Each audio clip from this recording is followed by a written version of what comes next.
পৃথিবীর খুব কম দেশই আছে যাদের অতীত এত দীর্ঘ, এত জটিল আর এত বিতর্কিত যতটা ভারতের, মানে আমাদের এই ভারতবর্ষের। কিন্তু এইখানে একটা অদ্ভুত প্রশ্ন থেকে যায়, যেই দেশের সভ্যতা হাজার হাজার বছরের পুরনো, সেই দেশের ইতিহাসের সবচেয়ে প্রভাবশালী চ্যাপ্টারগুলো আসলে কারা লিখেছে? ভারতীয়রা, নাকি সেই সুদূর ইউরোপ থেকে আসা একদল ইউরোপীয়রা? প্রশ্নটা শুনতে অ্যাকচুয়ালি আজকের সমাজের মাঝে অনেকের রাগ আসে, মনে অনেক ভাবনা আসে। কেউ বলে সবাই ষড়যন্ত্র, আবার কেউ বলে সবই সস্তা আবেগ। যদি আপনি ভালো করে দেখবেন না, ঔপনিবেশিক যুগে হঠাৎ কেন ভারতের ইতিহাস নিয়ে ব্রিটিশদের এত আগ্রহ তৈরি হলো? কারা লিখেছিল সেই ইতিহাস? তাদের হাতে কি তথ্য ছিল আর কি ছিল না? তারা কি শুধু নিরপেক্ষ গবেষক ছিল? যদি এইগুলো নিয়ে টোটালি ভাববেন না, তাহলে এখানে সবচেয়ে গুরুত্বপূর্ণ প্রশ্নটা হলো, আপনি স্কুলে যে ইতিহাস পড়েছেন, বেদের বয়স, আর্যদের গল্প, এসবের ভিত্তি প্রথম তৈরি হয়েছিল কাদের হাত ধরে? কোন সময় আর কোন দৃষ্টিভঙ্গি থেকে? ভেবেছেন কখনো? আমরা কি সত্যি নিজেদের চোখে নিজেদের ইতিহাস দেখছি, নাকি আজও আমরা এমন এক আয়নার সামনে দাঁড়িয়ে আছি যা তৈরি হয়েছিল ব্রিটিশদের ষড়যন্ত্রের নিয়মে? দেখুন, যদি খুব গভীরভাবে বলতে হয় তাহলে আমি একটা কথাই বলবো, ব্রিটিশরা একটা জিনিস খুব ভালো করেই জানতো, একটা জাতিকে যদি চিরকাল গোলাম বানিয়ে রাখতে হয়, তবে তরবারির চেয়েও বড় অস্ত্র হলো তাদের ব্রেন ওয়াশ এবং তাদের অতীতকে ছোট করা। যেমন ধরুন, জেমস মিল, এই ভদ্রলোক কোনোদিন ভারতে পাও রাখেননি, অথচ 1817 সালে তিনি লিখে ফেললো the history of British India. খুব ধূর্ততার সাথে ভারতের গৌরবময় অতীতকে তিনি অন্ধকার যুগ আর বর্বরের ইতিহাস বলে দাগিয়ে দিলেন। আমাদের মতো যারা মানুষ আছে, আমরা সেটাকে বিশ্বাস করতে লাগলাম যে ভারত অ্যাকচুয়ালি পিছিয়ে পড়া জাতি ছিল, খুবই ব্যাকওয়ার্ডেড প্লেস ছিল। প্রমাণ করতে চেয়েছিল যে ব্রিটিশদের শাসনই ভারতের জন্য এক পরম আশীর্বাদ ছিল। সেটা আমরা যারা আছি অনেকেই মানি, বিশেষ করে বামপন্থী যারা আছে, এরা তো মানি এটাকে। এখানে একটা কথা না বললেই নয়, বামপন্থী অ্যাকচুয়ালি জানেন কারা? বামপন্থীর আমি শুনেছি, আমি জানি না, আর আমি অনুমান করছি এটাও হতে পারে। জিন্নাহ যখন মুসলিম লীগকে ভারতবর্ষে স্টার্টেড করেছিল, মানে নির্ধারিত দেশ ডিমান্ড করবার জন্য, পাকিস্তান ডিমান্ড করার জন্য, তো মুসলিম লীগ তো জিন্নাহর সঙ্গে সঙ্গে চলে গিয়েছিল, কিন্তু ভারতবর্ষে কিছু রয়ে গিয়েছিল যেগুলো পরবর্তীতে বামপন্থীতেই যুক্ত হয়েছে। আর এরাই অ্যাকচুয়ালি বামপন্থী। ওরা অন্যের ধর্মের জন্য সব কিছু করবে, কিন্তু সনাতন ধর্মের জন্য কিছুই করবে না। এটাই একমাত্র এদের টার্গেট। আচ্ছা, যাই হোক, এটা আমার কয়েকজনের কাছ থেকে শুনেছি, আমি ভালো ভালো ব্যক্তিদের কাছ থেকে, তাই আমি বললাম, জাস্ট ওই ভাবটাকে প্রকাশ করলাম। যাই হোক, মূল হিস্ট্রিতে আমরা ফিরে যাই। এর পরপরই ভারতীয়দের কিভাবে মানে ভুলিয়ে রাখা যায় নিজের ইতিহাস, সেই কারণে ব্রিটিশরা খুব ট্রিক্স করে ম্যাক্স মুলারকে মাঠে নামিয়ে দিল। ব্রিটিশ ইস্ট ইন্ডিয়া কোম্পানির মোটা অঙ্কের স্পন্সরশিপ নিয়ে তিনি বেদের অনুবাদ করা শুরু করেন এবং 1859 সালে দাবি করেন বেদ মাত্র খ্রিস্টপূর্ব 1200 অব্দের পুরনো। কিন্তু এই টাইমলাইনের পেছনে আসল খেলাটা কি ছিল জানেন আপনি? বাইবেলের প্রচলিত তথ্য অনুযায়ী পৃথিবীর সৃষ্টি হয়েছিল খ্রিস্টপূর্ব 4004 অব্দে। তাই কোনো খ্রিস্টিয়ান কলোনিয়াল গবেষকের পক্ষে এটা মেনে নেওয়া সম্ভবই ছিল না যে ভারতের বেদ বাইবেলের চেয়েও পুরনো হতে পারে। সিরিয়াস, মিথ্যা কিছু নয় এটা। আলিয়াতির মিথ্যা প্রমাণের বিরুদ্ধে প্রথমে গর্জে উঠেছিলেন ভারতের মহান চিন্তাবিদ বাল গঙ্গাধর তিলক। আমরা লাল বাল পাল তো শুনেছি, লালা লাজপুত্র বিপিন চন্দ্র পাল, বাল গঙ্গাধর তিলক। তো ওই বাল গঙ্গাধর তিলকের কথাই হচ্ছে এখানটায়। 1893 সালে তার বিখ্যাত বই দ্য অরিয়নে তিনি সরাসরি বেদের ভেতরে থাকা গ্রহ নক্ষত্রের অবস্থান গণনা করে গাণিতিকভাবে প্রমাণ করে দিলেন যে বেদের বয়স কমপক্ষে খ্রিস্টপূর্ব 4000 অব্দ বা তারও বেশি। কিন্তু দুঃখের বিষয়, আমাদের দেশেরই কিছু তথাকথিত প্রগতিশীল বুদ্ধিজীবী বামপন্থী যারা আছে, তারা বাল গঙ্গাধর তিলকের এই খাঁটি গাণিতিক প্রমাণকে এড়িয়ে গিয়ে আজও সেই ব্রিটিশদের তৈরি করা সস্তা 1200 খ্রিস্টপূর্বাব্দের ডেট লাইন নিয়ে নাচানাচি করেন। নিজেদের শিখরকে ছোট দেখার এক অদ্ভুত মানসিক দাসত্ব যেন তাদের মস্তিষ্কে স্থায়ী বাসা বেঁধে দিয়েছে। আর এইভাবেই তারা মানে নিজেদেরকে একটা যে দাস ভাব, এইটাকে এখনো ধরে রেখেছে। ব্রিটিশদের তৈরি করা সবচেয়ে বড় এবং বিপজ্জনক কাল্পনিক থিওরি ছিল আর্য আক্রমণ তত্ত্ব, যার মূল প্রবক্তা ছিলেন ব্রিটিশ প্রত্নতাত্ত্বিক স্যার মর্টিমার হুইলার। তিনি 1946 সালে কোনো অকাট্য প্রমাণ ছাড়াই দাবি করে বসলেন মধ্য এশিয়া থেকে নাকি যাযাবর আর্যরা এসে এদের আদি অনার্য সিন্ধু সভ্যতাকে ধ্বংস করেছেন। এর আসল উদ্দেশ্য কি ছিল জানেন আপনি? ভারতীয়দের মগজে ঢুকিয়ে দেওয়া যে তোমরা তো বরাবরই গোলাম।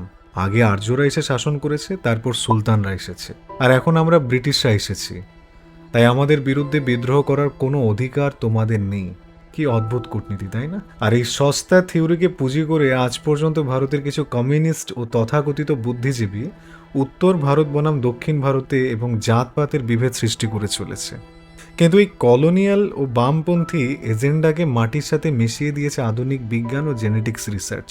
ডক্টর বসন্ত শিন্ডে এবং বিখ্যাত বিজ্ঞানী ডক্টর নীরজ রায়ের নেতৃত্বে 2019 সালে আন্তর্জাতিক বিজ্ঞান জার্নাল সেলে একটি যুগান্তকারী গবেষণাপত্র প্রকাশিত হয়।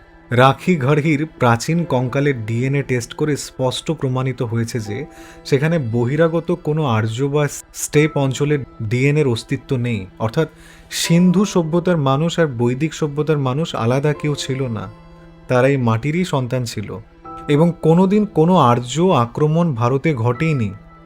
এটি ছিল স্রেফ একটা রাজনৈতিক প্রোপাগান্ডা, যা আজ বৈজ্ঞানিক রিসার্চে পুরোপুরি প্রমাণিত হয়েছে। কিন্তু আমাদের হিস্ট্রিতে এটা পড়ানো হয় না। কলোনিয়াল ঐতিহাসিকেরা এবং আজকের দিনে দাঁড়িয়ে তাদের অনুসারীরা প্রায়ই দাবি করেন ব্রিটিশরা এসে ভারতকে রেল লাইন দিয়েছে, মডার্ন ইকোনমি দিয়েছে, ভারতকে নাকি সভ্য করেছে। এই নগ্ন মিথ্যাচারের বিরুদ্ধে প্রথম অর্থনৈতিক ও গর্জে ওঠার মতো ভাষার জবাব দিয়েছিলেন ভারতের অন্যতম জাতীয়তাবাদী লেখক দাদাভাই নওরোজি। আজকের যুব সমাজদের জন্য এই বইটা খুবই গুরুত্বপূর্ণ। 1901 সালে তার কালজয়ী বই poverty and An British rule in ইন্ডিয়াতে প্রথম বিশ্ববাসীর সামনে তুলে ধরেন ড্রেইন অফ ওয়েলথ বা সম্পদ পাচারের তথ্য। নওরোজি অফিসিয়াল ডেটা দিয়ে দেখিয়েছিলেন কিভাবে প্রতি বছর ভারতের কোটি কোটি টাকার সম্পদ ট্যাক্স, বেতন আর বাণিজ্যের নামে লন্ডনে পাচার করা হচ্ছিল, যার বিনিময়ে ভারত পাচ্ছিল শুধু দুর্ভিক্ষ আর লাঞ্ছনা। এই লুণ্ঠনের আধুনিক ও আন্তর্জাতিক দলিল তুলে ধরেছেন ডক্টর শশী থারুর তার 2017 সালের বিশ্ববিখ্যাত বই and glorious empire what the British did to India, যেখানে তিনি কলম্বিয়া ইউনিভার্সিটি প্রেসের প্রখ্যাত অর্থনীতিবিদ ডক্টর উৎসব পটনায়কের অর্থনৈতিক গবেষণা রেফারেন্স দিয়ে প্রমাণ করেছেন যে 1765 থেকে 1947 সালের মধ্যে ব্রিটিশরা ভারত থেকে মোট $45 ট্রিলিয়ন, আজকের হিসাবে যা প্রায় 3700 লক্ষ কোটি টাকা লুট করে নিয়ে গেছে। ভাবতে পারছেন যে ভারত 1700 সালেও পৃথিবীর মোট জিডিপির প্রায় 27% নিয়ন্ত্রণ করত, 1947 সালে দেশ ছাড়ার সময় ব্রিটিশরা তাকে মাত্র 3% জিডিপির এক ভিখারি দেশে পরিণত করে দিয়েছে। তবুও আজ কিন্তু বামপন্থী সেকুমাকু মানুষ ব্রিটিশদের রেল লাইনে গান গায়, অথচ তারা জানে না যে ওই রেল লাইন ভারতীয়দের সুবিধার জন্য তারা করেইনি, বরং ভারতের কয়লা সম্পদ দ্রুত লুট করে নিয়ে বন্দরে পৌঁছানোর জন্য তৈরি করা হয়েছিল। আজকের দিনে দাঁড়িয়ে যারা নিজেদের দেশের সংস্কৃতিকে খাটো করে দেখে আর ওয়েস্টার্ন কালচারকে প্রগতিশীল মনে করেন, তাদের এই মানসিক বিকৃতির বীজ রোপণ করা হয়েছিল 1835 সালের 2 ফেব্রুয়ারি। এখন ব্রিটিশ পার্লামেন্টে টমাস ভ্যাভিংটন ম্যাকলে তার কুখ্যাত বাণী মিনিট অন ইন্ডিয়ান এডুকেশন পেশ করে। ম্যাকলে অত্যন্ত অহংকারের সাথে লিখেছিলেন ইউরোপের একটি ভালো লাইব্রেরির একটা তাক পুরো ভারত আর আরবের সমগ্র সাহিত্যের সমান। অথচ ভারত যখন লেখা শুরু করে, ইউরোপ তখন পাতার ড্রেসে আবৃত ছিল, সভ্যতা কি জানতই না। আর সেই ইউরোপের মানুষ ম্যাকলের এত বড় কথা। ম্যাকলের মূল উদ্দেশ্য ছিল এটাই, আমরা এমন একদল ভারতীয় তৈরি করব যারা রক্তে আর বর্ণে ভারতীয় হবে, কিন্তু চিন্তায়, রুচিতে আর মগজে হবে সম্পূর্ণ ব্রিটিশ। ম্যাকলের সেই বিষাক্ত এডুকেশন সিস্টেমের সরাসরি উত্তরসূরি হলো আজকের সেই তথাকথিত বামপন্থী আর কলোনিয়াল মানসিকতার মানুষেরা, যারা নিজের দেশের কালচারকে বা আচারকে বলবে হচ্ছে কি ব্যাকডেটেড বা কুসংস্কার, কিন্তু পাশ্চাত্য যেগুলোকে ভারত থেকে চুরি করে নিয়ে তারা তাদের দেশে প্রচার করেছে সেগুলোকে তারা খুব সোনায় সোহাগা করে রাখবে। নিজের ভাষায় কথা বলাটা ব্যাকডেটেড, ইংরেজিতে কথা বলে নিজেদের এলিট মনে করে। এই মনস্তাত্ত্বিক গোলামির স্বরূপ উন্মোচন করেছেন আধুনিক লেখক রাজীব মালহোত্রা তার 2011 সালের ব্রেকিং ইন্ডিয়া বইতে, যেখানে তিনি দেখিয়েছিলেন কিভাবে বিদেশি ফান্ডিং এবং দেশীয় কিছু বুদ্ধিজীবীরা যোগ সাজসে আজও ভারতের সনাতন সংস্কৃতিকে ভেতর থেকে ভেঙে ফেলার চেষ্টা করে চলছে। এবং কিভাবে সাধারণ মানুষকে তাদের শেকড় থেকে বিচ্ছিন্ন করার এক সূক্ষ্ম যুদ্ধ প্রতিনিয়ত চালানো হচ্ছে। কলোনিয়াল ইতিহাস আমাদের শিখিয়েছে যে বিজ্ঞান মানে আইজ্যাক নিউটন, বিজ্ঞান মানে গ্যালিলিও কিংবা জন ডাল্টন, কিন্তু তারা ধূর্ততার সাথে চেপে গেছে যে ইউরোপ যখন লিখতে পড়তেও শেখেনি, তখনই ভারতের মাটিতে ঋষি কনাদ তার বৈশেষিক সূত্রে পরমাণু তত্ত্ব মানে অ্যাটমিক থিওরি এবং গতির নিয়ম লিখে ফেলেছিলেন। মহর্ষি সুশ্রুত খ্রিস্টপূর্ব 600 অব্দে তার সুশ্রুত সংহিতাতে প্লাস্টিক সার্জারি ও জটিল অস্ত্রোপচার পদ্ধতি লিপিবদ্ধ করেছিলেন, যা আজ আধুনিক চিকিৎসা বিজ্ঞান অফিসিয়ালি স্বীকার করে। গণিতের ক্ষেত্রে কলোনিয়াল চুরির সবচেয়ে বড় প্রমাণ উন্মোচন করেছে স্বয়ং যুক্তরাজ্যের ম্যানচেস্টার ইউনিভার্সিটি। 2007 সালের 13ই আগস্ট ম্যানচেস্টার ইউনিভার্সিটির অফিসিয়াল প্রেস রিলিজে স্পষ্ট ভাষায় স্বীকার করেছে যে যাকে আমরা আইজ্যাক নিউটন বা লাইবনিসের আবিষ্কার করা ক্যালকুলাস বলি, আমি এর আগে ওই ভিডিওতে বলেছি, অন্যান্য ভিডিওতে আবারও বলছি এখানে, তো যাকে আমরা লাইবনিস বা নিউটনকে আমরা ভাবি যে আধুনিক ক্যালকুলাসকের আবিষ্কারক, তার মূল সূত্র 14 শতাব্দীতে ভারতের কেরালার গণিতবিদ মাধব আচার্য আবিষ্কার করেছিলেন, যা পরবর্তীতে জেসুইট পাদ্রীদের মাধ্যমে ভারত থেকে ইউরোপে চুরি করে নিয়ে যাওয়া হয় এবং নিজেদের নামে চালিয়ে দেওয়া হয়। তবুও আজ একদল ভারতীয় নিজেদের বিজ্ঞান নিয়ে খিল্লি উড়ায়, কারণ তারা ইতিহাস পড়েনি, তারা শুধু পড়েছে কলোনিয়াল প্রভুদের লিখে দেওয়া গোলামির সিলেবাস, যা তাদের সত্য দেখার চোখ দুটোকে অন্ধ করে দিয়েছে। এবার তো দাসত্বের শেকল ভাঙুন। সত্য কথা বলতে আমি একটা কথাই বলতে চাই যে এতক্ষণ ব্রিটিশদের লুটপাটের ইতিহাস, আর্য আক্রমণের মিথ্যা প্রোপাগান্ডা আর ভারতের গৌরবময় বিজ্ঞানের কথা শুনলেন, এগুলো রূপকথার গল্প নয়, এটা একটা চরম নিরেট বাস্তব যা আন্তর্জাতিক নথিতে আজও প্রমাণিত। আমি শুধু সেই সমস্ত বুদ্ধিজীবীদের একটা কথাই বলতে চাই বা একটা কথা জিজ্ঞাসা করতে চাই, আমাদের যে সমস্ত চটি বই আর ওই 4 পাতা বিজ্ঞানের দর্শন পড়িয়ে দেওয়া হলো আর সেটা লিখে দেওয়া হলো যে ইউরোপ থেকে তৈরি হয়েছে, তো তার আগে কি কখনো আমরা ভারতের পুরনো যে ঐতিহ্যময় গৌরবের কাহিনী বা ইতিহাস আছে সেগুলোকে আমরা পড়ে দেখেছি বা আমাদের কেউ পড়ানোর চেষ্টা করেছে? আজকের স্কুল কলেজ ইউনিভার্সিটিতে কেন আমাদের পুরনো সভ্যতার কথাকে পড়ানো হয় না, ব্যাকডেটেড বলে উড়িয়ে দেওয়া হয়? কি কারণ এটার? কেন ভারতের আসল ইতিহাস আমাদের পড়তে দেওয়া হয় না? কেন আমরা বাল গঙ্গাধর তিলক, লালা লাজপুত্র বা আরও বিভিন্ন যারা ব্যক্তিত্ব আছে তাদের স্বহস্তে লিখিত যে বইগুলো আছে, ধর্মপাল, নওরাজ, এইগুলোকে কেন পড়ানো হয় না?